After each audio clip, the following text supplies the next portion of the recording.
हम तकरीबन 12 साल से आ रहे हैं जा रहे हैं, ऐसा मसला कभी नहीं हो गया। जो अभी इस दफ़ा हमको परेशानी झेलनी पड़ी है ना, और ट्रेन भी रास्ते में अभी हाईजैक हुई है। अभी आपके सामने हम लोग सिब्बी से कोयटा तक नहीं जा सकते, इतना हम लोग डरे हुए हैं।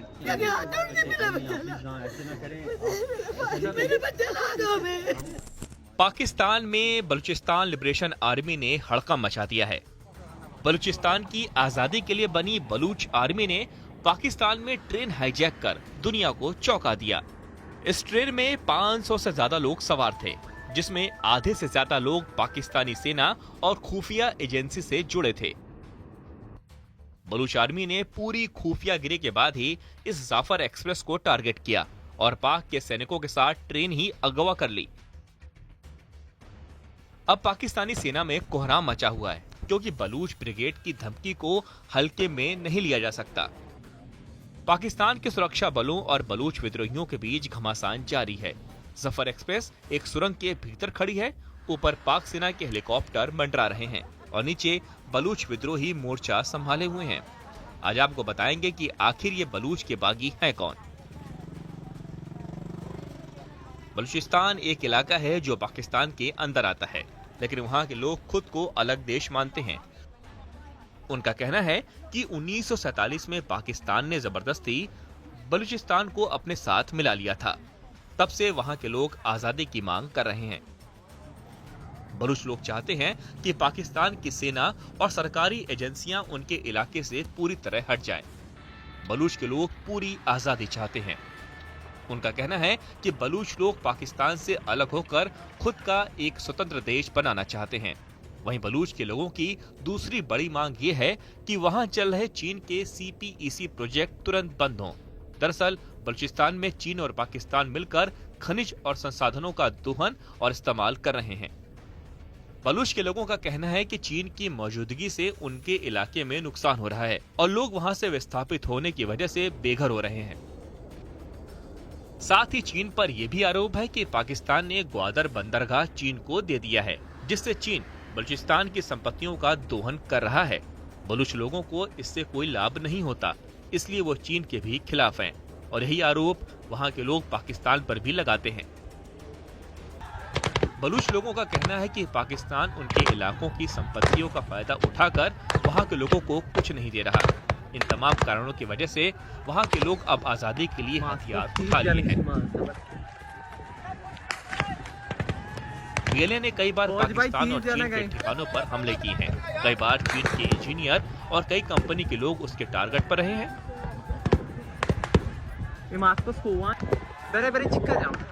अब वहां के लोगों ने एक ट्रेन को हाईजैक कर पाकिस्तान और चीन पर दबाव बनाने का काम किया है, ताकि चीन और पाकिस्तान मिलकर बलूचिस्तान से अपना बोरिया बिस्तर समेट लें। अगर ये टकराव बढ़ता रहा तो पाकिस्तान और बलूचिस्तान के बीच झगड़ा और गंभीर हो सकता है।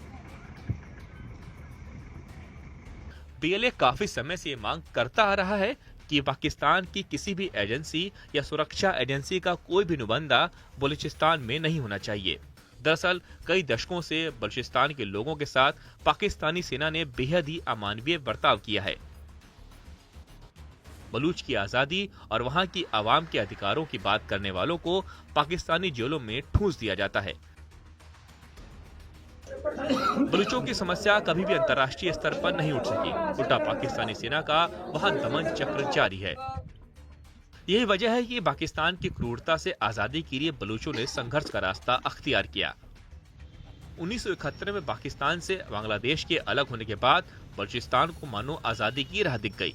करीब 25 साल पहले बलूचिस्तान लिबरेशन आर्मी ने 6000 से ज्यादा हाईटेक हथियारों से लैस अपने लड़ाकों की फौज तैयार की।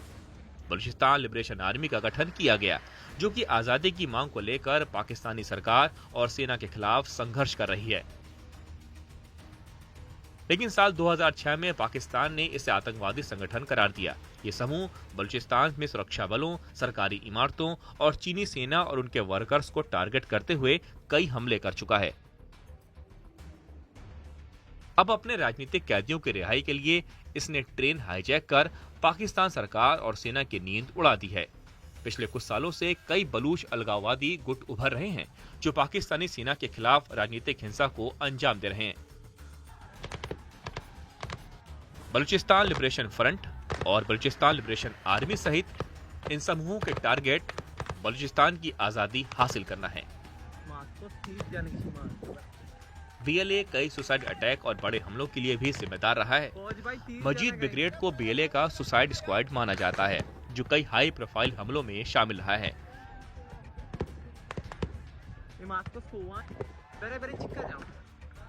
जिसमें 2018 में कराची में चीनी दूतावास पर हमला और 2019 में ग्वादर में एक लग्जरी होटल हमला शामिल है।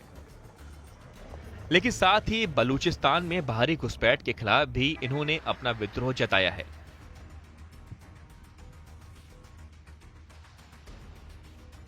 बलूचिस्तान में कई चीनी प्रोजेक्ट चल रहे हैं, जिन्हें पाकिस्तानी सरकार ने अपने फायदे के लिए दिया है, लेकिन बलूचों ने चीन की दखलंदाजी के खिलाफ भी विरोध किया है।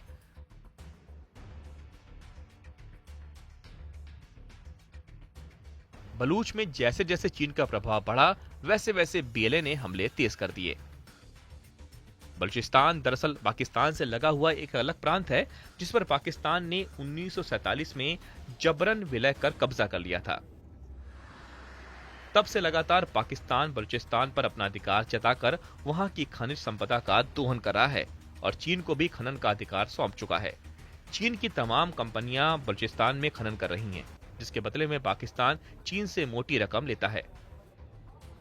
पाकिस्तान ने चीन को बलूचिस्तान में ग्वादर नाम का बंदरगाह दे रखा है, जिसके जरिए बलूचिस्तान की अकूत संपत्तियों का वो दोहन कर रहा है।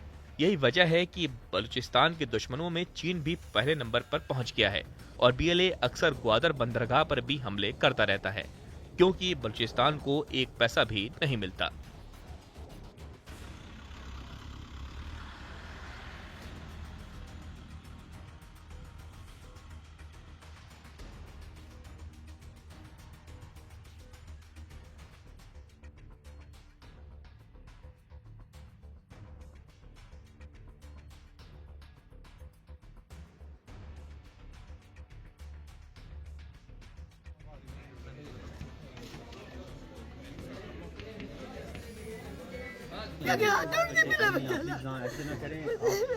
मेरे बच्चे ला दो, बताओ तक नहीं गाड़ी जाएगी। मतलब असला से लेस थे लोग, उन्होंने हमला किया और इसी तरह काफ़ी नुकसान पहुंचाया, आवाम को बहुत डैमेज किया है, आवाम को जख्मी हुए लोग कुछ फौत हो गए। एक सख्त वक्त है, पूरी कौम पे आई हुई है। बलूचिस्तान में जो हमारी सिक्योरिटी सूरत हाल है वो इतनी अच्छी नहीं है, लेकिन उसके भी अपने अवामिल हैं। तो हुकूमत बलूचिस्तान, हमारी जितनी भी सिक्योरिटी ऑपरेटर्स है, हम जो है सरतोड़ कोशिश कर रहे हैं कि इसको इम्प्रूव करें।